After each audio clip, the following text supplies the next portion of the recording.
Para saudara dan saudari yang Tuhan cintai, selamat pagi dan selamat bertemu lagi dalam renungan harian dari Paroki Santo Fransiskus Assisi APO, edisi hari Senin, tanggal 29 April 2024, dalam masa Paskah yang kelima.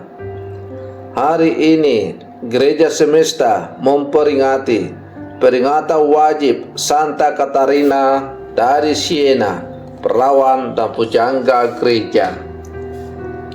Mengawali hari yang baru ini, kita hendak mendengar dan merenungkan sabda Tuhan. Marilah sebelum kita mendengar dan merenungkan sabda Tuhan, kita berdoa. Dalam nama Bapa dan Putra dan Roh Kudus. Amin. Allah Bapa, sumber kebijaksanaan, Engkau mengubarkan hati Santa Katarina dengan kasih ilahi setiap kali ia merenungkan sengsara Kristus dan melayani gerejamu.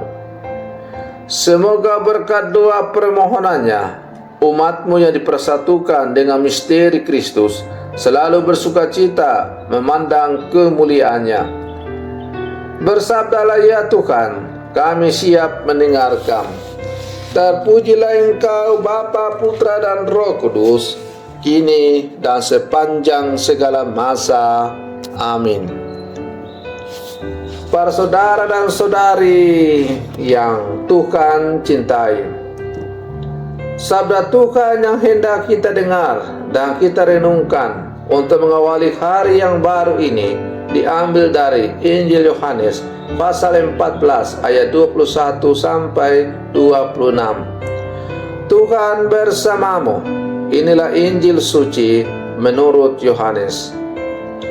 Dalam amanat perpisahannya, Yesus berkata kepada murid-muridnya, barang siapa memegang perintahku dan melakukannya, dialah yang mengasihi aku. Dan barang siapa mengasihi aku, ia akan dikasihi oleh Bapa-Ku. Dan aku pun akan mengasihi dia dan menyatakan diriku kepadanya. Yudas yang bukan Iskariot berkata kepadanya, Tuhan, apakah sebabnya Engkau hendak menyatakan dirimu kepada kami dan bukan kepada dunia? Jawab Yesus, jika seorang mengasihi aku, ia akan menuruti perintahku. Bapa-Ku akan mengasihi dia, dan kami akan datang kepadanya dan diam bersama-sama dengan dia. Barang siapa tidak mengasihi aku, dia tidak menuruti firman-Ku. Dan firman yang kamu dengar itu bukanlah daripadaku, melainkan dari Bapa yang mengutus aku. Semua itu katakan kepadamu selagi aku berada bersama-sama dengan kamu. Tetapi penghibur, yaitu Roh Kudus, yang diutus oleh Bapa dalam namaku, dialah yang akan mengajarkan segala sesuatu kepadamu dan akan mengingatkan kamu akan semua yang telah kukatakan kepadamu. Demikianlah sabda Tuhan. Para saudara dan saudari yang Tuhan cintai, cinta kasih seolah-olah sudah menjadi merek atau label orang Katolik atau orang-orang yang percaya kepada Yesus. Maka kalau orang berkata-kata atau berbicara tentang cinta kasih, maka pada umumnya orang berkata, dia itu pasti orang Katolik atau orang yang percaya kepada Yesus. Sayangnya, sangat sering cinta kasih yang kita ucapkan sekadar menjadi slogan belaka, atau paling tidak sekedar romantisme. Yesus sangat jelas menyatakan bahwa tanda mengasihi adalah memegang perintahku, dan melakukannya. Dengan demikian, Bapa akan mengasihinya, datang kepadanya, dan diam bersama-sama dengan dia. Dengan demikian, kalau kita berbicara tentang cinta kasih, maka saling mengasihi, saling mencintai itu harus kita wujudkan dengan kehidupan yang nyata, sebagaimana telah ditunjukkan oleh Yesus dalam seluruh hidup dan karyanya di dunia ini. Para saudara dan saudari yang Tuhan cintai, dalam kehidupan ini sering juga kita temui bahwa meskipun terkadang istilah ungkapan cinta itu seakan-akan tinggal sebuah slogan, tapi kita juga bisa melihat dengan kasat mata bahwa masih ada orang-orang tertentu yang berjuang mempraktekkan cinta kasih sejati sebagaimana diajarkan oleh Tuhan di sepanjang perjalanan sejarah hidup gereja.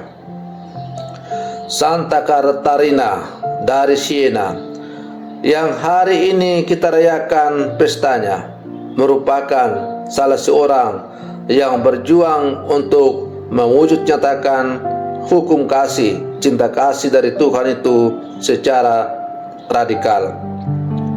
Santa Katarina merupakan sosok teladan istimewa dalam mencintai Allah dan sesama. Ia melakukan banyak doa, penitensi, dan puasa. Makan sangat sedikit, namun ia banyak menolong orang-orang miskin dan sakit. Ia berjuang untuk perdamaian, khususnya antara para penguasa dengan paus. Itulah bentuk cintanya, bentuk melakukan kehendak Allah. Hukum kasih yang ia dengar bukan hanya sebatas kata-kata, tetapi ia sungguh nyatakan secara konkret dalam kehidupan yang nyata. Para saudara dan saudari yang Tuhan cintai, kita yang hidup di zaman sekarang, kita bisa memahami dan belajar dari cara hidup Santa Katarina ini untuk semakin memahami bahwa mengasihi bukan pertama-tama dan terutama membawa suasana indah. Mengasihi harus tampak dalam usaha doa, mati raga, dan amal kasih total demi kedamaian sejati. Para saudara dan saudari yang Tuhan cintai, maka sebagai murid-murid Yesus yang hidup zaman sekarang, mari terus kita berlangkah bersama mencontoh teladan hidup dari Santa Katarina dari Siena untuk sungguh-sungguh mewujudkan cinta kita yang mendalam, kasih kita yang mendalam kepada Allah dan sesama. Semoga dengan selalu mewartakan, mengamalkan kasih sejati dalam hidup panggilan kita, kita semakin layak disebut sebagai murid-murid Yesus yang sejati, yang pada akhirnya akan menikmati hidup berbahagia bersama dengan Dia. Semoga apa renungan saya untuk mengawali hari yang baru ini semakin menghantar kita menjadi murid-murid Yesus yang sejati. Selamat pagi, Tuhan Yesus memberkati.